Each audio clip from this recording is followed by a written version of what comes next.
Isa na namang tips para sa ating mga newbie electrician na gustong matutong mag-electrical.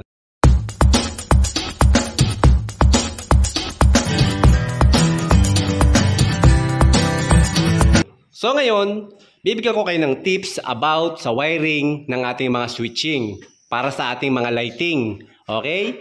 So ngayon, pagdating sa switching, so kinakailangan, kapag naglinya tayo, meron tayong color coding, yung iba ay gumagamit ng iba't ibang kulay ng wires para mas madali nilang makita or malaman kung alin yung kanilang line 1, line 2, and then yung kanilang return. So madali nilang mahanap. So ngayon, ang ginawa natin, gumamit lang tayo ng isang kulay.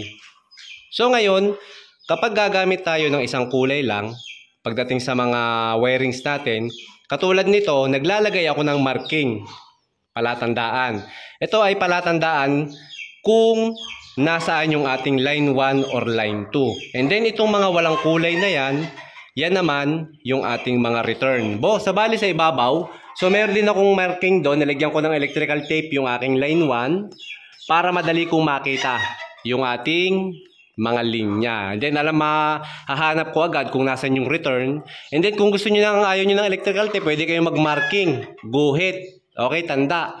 So, ako naman, ang ginagawa ko, electrical tape na lang para mas mabilis ko siyang makita. Hindi na ako mahirapan maghanap. At so, yan mga bossing. So, bali, pagdating naman sa ating service provider, bago tayo maglinya ng ating mga kuryente, kinakailangan, alamin muna natin kung ano yung ating service provider. Kasi, meron tayong tinatawag na line to line at line to neutral. So kaya kinakailangan, napaka-importante nun mga bossing, lalong-lalo na pag maglilinya tayo pagdating sa mga switch. Kasi for example, line to line yung ating service provider, so pwede nating pagbali-balik ta rin. Line 1 or line 2 ang pwedeng pumunta dun sa supply papunta sa switch. Line 1 or line 2 pwede yung magkabaliktad. Pero kung line to neutral tayo, laging line 1 or yung hot wire lagi ang ating nilalagay papunta dun sa switch for safety. So, yun yung tatandaan nyo mga bossing. Tapos, ang gawin natin mga bossing, ito, pinaka-supply natin yung line 1 natin, line 2. So, ang gawin natin, itong ating supply mga boss, yung ating line 1, lagay na natin agad dito.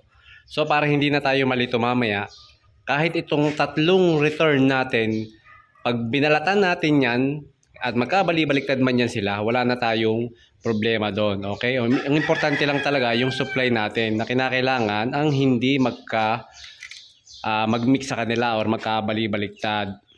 Okay?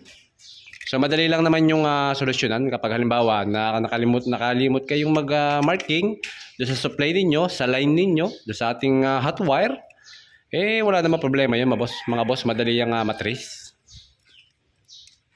Tapos, kung nasan yung supply natin, yung ating hot wire, so doon lang din kayo maglalagay ng jumper papunta doon sa kabilang switch. So, para magkaroon ng supply din yung every switch natin. And then, itong ating return, dito naman sa kabila ilalagay.